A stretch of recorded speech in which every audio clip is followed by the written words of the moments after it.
Salah satunya yaitu kurikulum yang akan kami bahas pada video pembelajaran kami saat ini, yakni mengenai kurikulum 1975.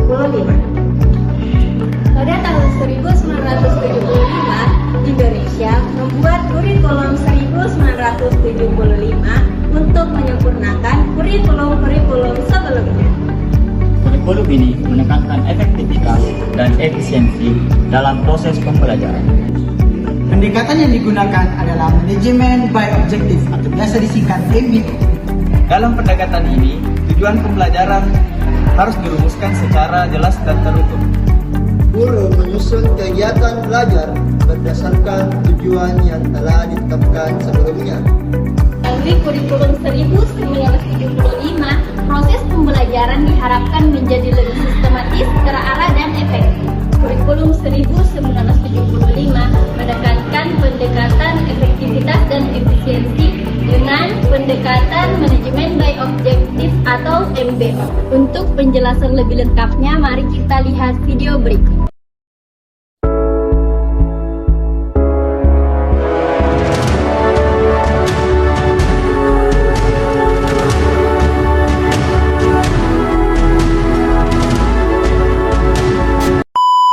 Assalamualaikum warahmatullahi wabarakatuh. Halo teman-teman, pada video kali ini kita akan membahas kurikulum 1975, salah satu kurikulum yang pernah diterapkan di Indonesia. Fokus utama pembahasan adalah bagaimana kurikulum 1975 menekankan efektivitas dan efisiensi pembelajaran melalui pendekatan Management by Objective atau MBO. Mari kita simak pembahasannya.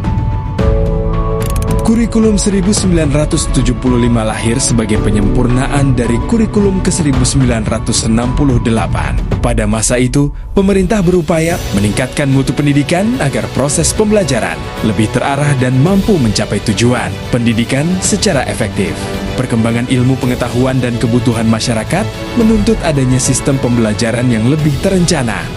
Oleh karena itu, kurikulum 1975 disusun dengan menekankan pencapaian tujuan pembelajaran yang jelas dan terukur. Dalam kurikulum ini, guru tidak hanya menyampaikan materi, tetapi juga harus merencanakan setiap kegiatan pembelajaran berdasarkan tujuan yang telah ditetapkan. Kurikulum 1975 adalah kurikulum yang menekankan efektivitas dan efisiensi dalam proses pembelajaran.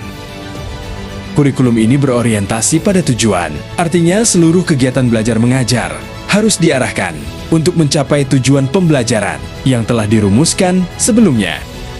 Setiap materi, metode, media, dan evaluasi pembelajaran harus disusun secara sistematis agar tujuan pembelajaran dapat tercapai dengan baik. Dalam kurikulum ini, guru tidak hanya menyampaikan materi, tetapi juga harus merencanakan setiap kegiatan pembelajaran berdasarkan tujuan yang telah ditetapkan. Salah satu ciri utama kurikulum 1975 adalah penggunaan pendekatan Management by Objective atau MBO. MBO merupakan suatu pendekatan manajemen yang berfokus pada pencapaian tujuan yang telah ditetapkan. Dalam dunia pendidikan, pendekatan ini diterapkan dengan cara pertama, yaitu menentukan tujuan pembelajaran secara jelas. Selanjutnya, kedua, yaitu menyusun kegiatan pembelajaran yang sesuai dengan tujuan tersebut. Kemudian yang ketiga, yakni melaksanakan pembelajaran secara terarah. Dan yang keempat, yaitu melakukan evaluasi untuk mengetahui apakah tujuan pembelajaran telah tercapai. Dengan pendekatan MBO, guru memiliki pedoman yang jelas dalam melaksanakan pembelajaran, sedangkan siswa mengetahui kompetensi yang harus dicapai. Kurikulum 1975 memiliki beberapa ciri utama. Pertama, berorientasi pada tujuan pembelajaran. Artinya, seluruh kegiatan belajar mengajar diarahkan untuk mencapai tujuan yang telah ditentukan sebelumnya. Setiap materi dan aktivitas pembelajaran harus mendukung pencapaian tujuan tersebut.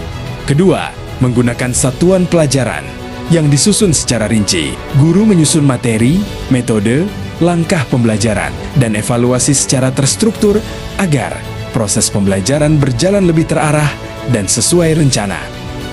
Ketiga, menekankan perencanaan pembelajaran yang sistematis. Sebelum mengajar, guru perlu menyiapkan tujuan, materi, metode, serta alat evaluasi sehingga kegiatan belajar dapat berlangsung secara efektif dan terorganisir. Keempat, guru berperan aktif dalam menyusun tujuan instruksional. Guru tidak hanya menyampaikan materi, tetapi juga menentukan tujuan yang ingin dicapai siswa selama proses pembelajaran berlangsung. Kelima, evaluasi dilakukan berdasarkan tujuan yang telah ditetapkan. Penilaian dilakukan untuk melihat apakah tujuan pembelajaran sudah tercapai dan untuk mengetahui tingkat pemahaman siswa terhadap materi. Keenam, pembelajaran lebih terstruktur dibandingkan kurikulum sebelumnya. Proses belajar mengajar dilaksanakan dengan langkah-langkah yang lebih jelas, mulai dari perencanaan, pelaksanaan, hingga evaluasi hasil belajar. Melalui ciri-ciri tersebut, proses pembelajaran menjadi lebih terarah, terorganisir, dan mudah dievaluasi, sehingga tujuan pendidikan dapat dicapai secara lebih efektif. Kelebihan kurikulum 1975 antara lain. Pertama, tujuan pembelajaran menjadi lebih jelas. Setiap kegiatan belajar memiliki tujuan yang telah ditetapkan sebelumnya sehingga guru dan siswa mengetahui hasil yang ingin dicapai dalam proses pembelajaran. Kedua, proses pembelajaran lebih terarah. Pembelajaran dilaksanakan sesuai perencanaan yang telah disusun, sehingga kegiatan belajar menjadi lebih teratur dan tidak menyimpang dari tujuan. Ketiga, evaluasi pembelajaran lebih mudah dilakukan. Karena tujuan pembelajaran sudah ditentukan sejak awal, guru dapat lebih mudah menilai apakah hasil belajar siswa sudah sesuai dengan target yang diharapkan. Keempat, guru memiliki pedoman yang sistematis dalam mengajar. Guru memiliki langkah-langkah pembelajaran yang jelas, mulai dari perencanaan, pelaksanaan, hingga evaluasi, sehingga proses mengajar menjadi lebih terorganisir. Namun, kurikulum ini juga memiliki beberapa kekurangan, yaitu diantaranya, pertama, guru harus membuat administrasi pembelajaran yang cukup banyak. Guru perlu menyusun berbagai dokumen dan perencanaan pembelajaran secara rinci, sehingga membutuhkan tenaga dan waktu lebih. Kedua, perencanaan pembelajaran membutuhkan waktu yang lebih lama, karena pembelajaran harus disusun secara detail. Berdasarkan tujuan yang ingin dicapai, persiapan mengajar menjadi lebih panjang. Dan ketiga, guru sering lebih fokus pada pencapaian tujuan yang tertulis, dibandingkan proses pembelajaran itu sendiri. Akibatnya, pembelajaran terkadang menjadi terlalu berorientasi pada target dan kurang memperhatikan kebutuhan serta perkembangan siswa selama belajar. Secara umum, kurikulum 1975 membantu menciptakan pembelajaran yang lebih terarah, tetapi juga menuntut kesiapan guru dalam menyusun dan melaksanakan pembelajaran secara rinci. Dari pembahasan yang telah dipaparkan, dapat disimpulkan bahwa kurikulum 1975 merupakan kurikulum yang menekankan efektivitas dan efisiensi pembelajaran melalui pendekatan manajemen by objective atau MBO. Pendekatan ini mengharuskan setiap kegiatan pembelajaran dirancang berdasarkan tujuan yang jelas dan terukur. Dengan demikian, proses belajar mengajar menjadi lebih sistematis, terarah, dan mudah dievaluasi. Melalui penerapan kurikulum ini, guru diharapkan mampu merencanakan pembelajaran secara lebih baik, sehingga tujuan pendidikan dapat tercapai secara optimal. Selain itu, siswa juga memperoleh proses belajar yang lebih terstruktur dan memiliki arah yang jelas. Meskipun memiliki beberapa kelemahan, kurikulum 1975 memberikan kontribusi penting dalam perkembangan sistem pendidikan di Indonesia. Beberapa prinsip dalam kurikulum ini bahkan menjadi dasar bagi pengembangan kurikulum pada periode berikutnya. Dengan memahami kurikulum 1975, kita dapat mengetahui bagaimana sistem pendidikan Indonesia terus berkembang untuk menyesuaikan kebutuhan zaman dan meningkatkan kualitas pembelajaran. Terima kasih atas perhatian teman-teman. Wassalamualaikum warahmatullahi wabarakatuh. Terima kasih.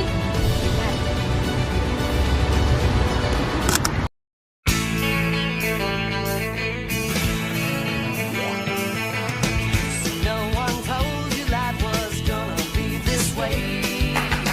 The job's a joke, you broke, your love life's the old way. It's like you're always stuck in second gear when it hasn't been your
pendekatan